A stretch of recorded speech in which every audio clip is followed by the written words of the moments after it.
Well, howdy there, Internet people. It's Bo again. So today we are going to talk about Oklahoma again, provide a little bit of an update on what has happened in McCurtain County, Oklahoma since the recording has surfaced and what's occurred since the last video. Go over the developments, and there have been a few. We will also talk about a claim regarding the origin of the recording. If you have no idea what I'm talking about, a recording surfaced that is alleged to feature a number of county officials having a conversation that you do not want county officials having. Topics ranged from some off-color commentary dealing with a burn victim to a conversation about possibly removing a journalist permanently, to what appears to be a desire to still be able to beat and hang black people. Really not a good conversation.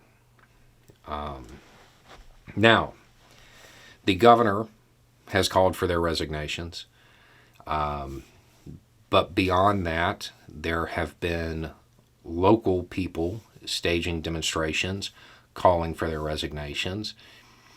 Generally, in a situation like this, you could expect law enforcement to close ranks to protect the sheriff or the other law enforcement officials that might have been involved in this conversation.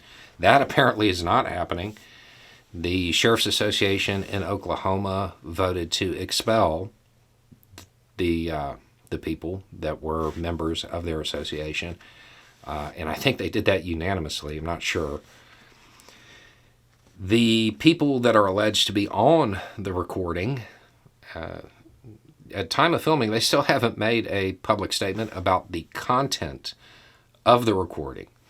However, it does seem as though the sheriff is saying that the recording was obtained illegally.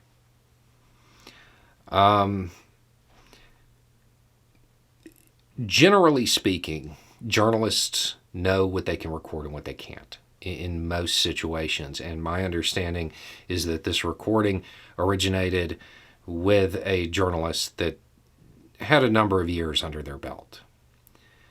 My guess is that that aspect of it will hinge entirely on whether or not the people on the recording had a reasonable expectation of privacy, a term that most law enforcement officials are familiar with. That will probably come into play. Now, because of the perceived threat against a journalist, the media is not going to let this go. There will continue to be coverage. Between the continued coverage, the local outcry asking for resignations, the local and state law enforcement structure not closing ranks, and the governor calling for resignations, even though at this point it appears that they are trying to ride it out, I would imagine that by the end of this, we're going to see some resignations. It does also appear that there is a real investigation that has started from the state level. But I will continue to monitor this and keep y'all updated on any new developments. Anyway, it's just a thought. Y'all have a good day.